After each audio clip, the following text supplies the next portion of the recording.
My story begins the summer of '77 in the Rose Garden with a first kiss. This is Judy Penner, and this is the story of my 34 years in Loose Park.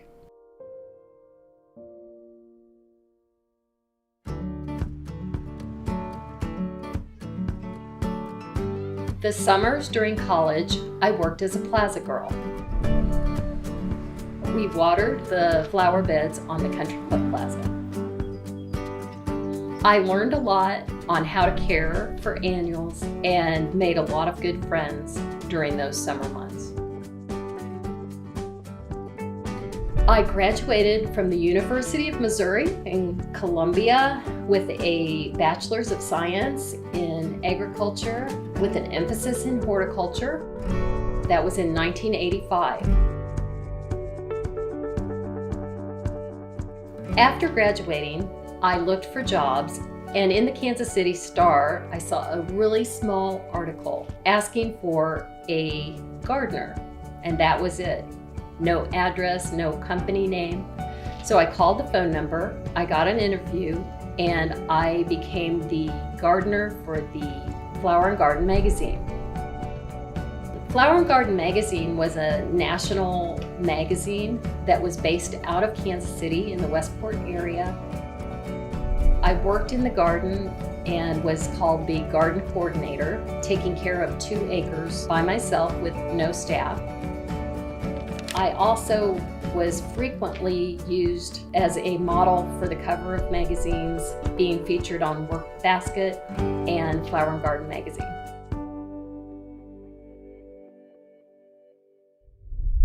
In the spring of '87, I had a gardening friend that worked around the Westport area, and she came in and she let me know that there was a position open for the Loose Park Rose Garden, and she thought I should apply.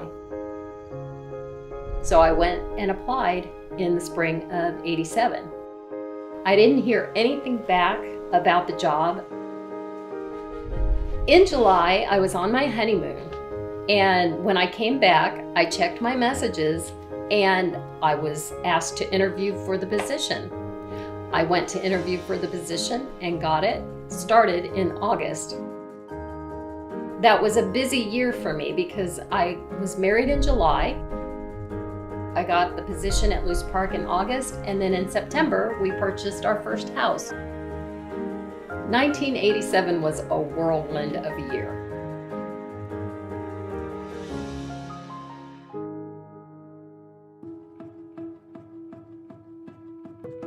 My first boss at the garden was George Ibe. George Ibe was the manager of horticulture at the time, and when he hired me, the very first day, he walked me through the whole park and everything I was in charge of, and he said, "I want you to get all the rocks out of Loose Park." And I looked at him like, "What?" And he said, "This park has too many rocks," and there were rocks in the beds, and I don't know where the rocks came from. But that was always, George and I always had the running joke of get the rocks out of the bed. Sarah Jane Aber was the Rose Garden chairwoman when I first started at Loose Park. And she was more a mentor. I considered her a friend as well.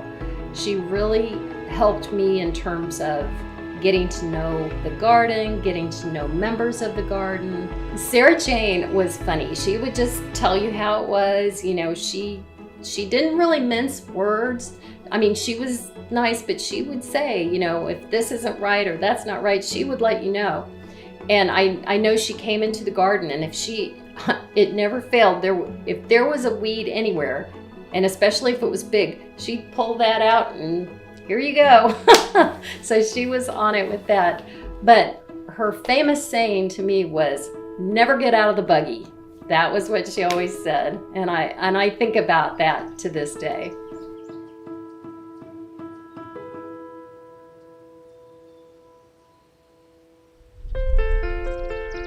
In 1998, Sandy Campuzano asked me what could the Rose Society do for the Rose Garden? And I said our fountain was in really bad shape.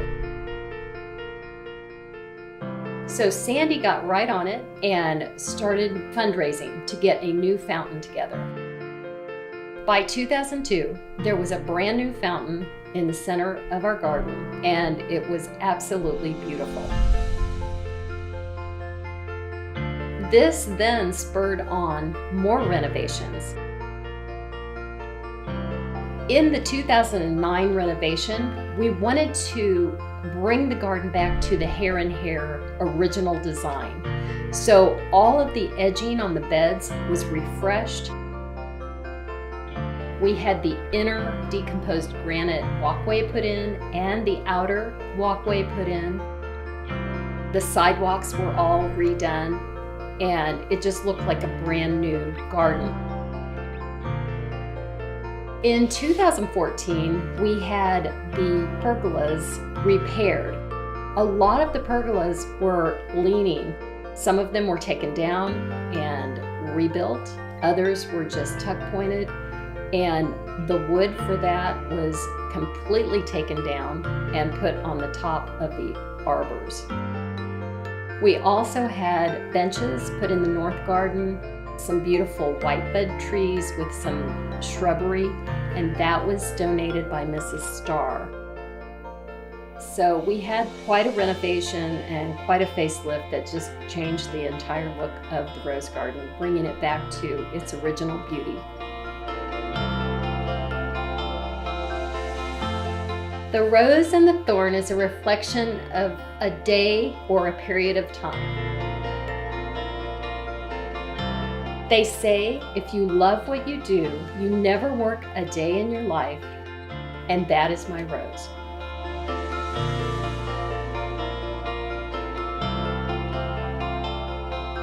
My thorn is that my time in the garden has come to an end.